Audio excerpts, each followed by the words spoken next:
I'm Evan Saskin. I'm an architect and a builder, run a construction company and a development corporation called Blue Lion Building. So we've got a pretty specific niche. We make multi-unit urban infill residential buildings since 2011. So we started out by finding a way to take single-family housing lots and subdivide them in a way to create multiple residential units for people to live in. Yeah?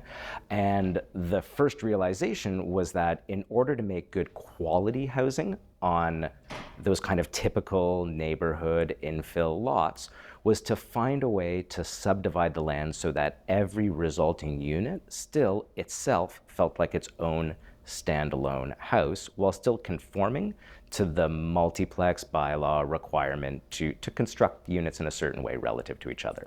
Okay, so that's the multi-unit component of it. Urban infill means that we're really just looking at neighborhoods in the city of Toronto, mostly in the old city of Toronto, stretching a little bit north of there, a little bit west of there, but focusing on really established neighborhoods for two main reasons. Like, they're places that people really want to live. There are cultural reasons why it's important to have urban populations of people living in cities adjacent to transportation and employment and cultural and healthcare and all these other sorts of existing infrastructure, as well as sort of efficiency of municipal service reasons. So whether it's garbage pickup or national like mail delivery, water, sewers, all these other like infrastructures really exist already in neighborhoods. And it's about incremental additions of just adding 1, 2, 3 more units where there was already a house into existing urban neighborhoods. We've always looked at that primarily as an architectural problem.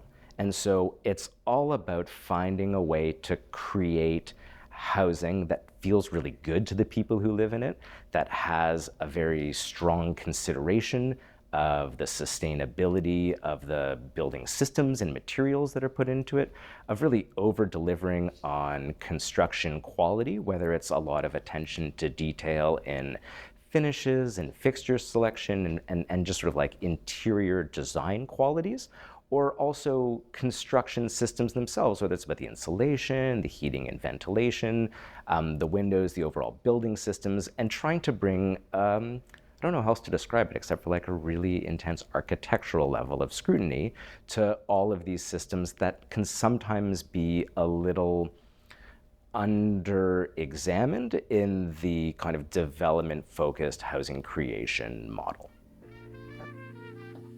What is your process for building infill property? So at the retail level, like as if I were a person looking to buy a house, I would buy a house on a street in a neighborhood, okay? Just a normal house that's for sale that anybody else would go buy with a real estate agent and all that. And then we would buy that house with, bank financing and design a building that would inevitably invoke some minor variances, but nothing too crazy, in consultation with, our own experience about what we think is appropriate in neighborhoods and the city's own community planning staff. And so we're making buildings that are a little bit larger than what was there before or what's typically allowed in the neighborhood, but in a way that's generally considered to be minorly larger. Maybe they're a little closer to the side property lines, or they're a little bit deeper from front to back, but they're all in the same height from the street. They feel very much the same as all the other houses on that street. They're new, they're modern, they have, aesthetic sensibilities about them, but they're houses to all outward appearances like all other houses, except that they have multiple front doors in them. And there's been a very recent bylaw shift in May of last year, but before that, all of this was always allowed in the old city of Toronto, okay? Which is what we've considered to be maybe the most desirable place to live, where I've lived for large chunks of my life. So in those neighborhoods where this has been allowed since 1986 and before, we've been buying these single-family homes and finding ways to design multi-unit buildings where each unit in them very much feels like its own house.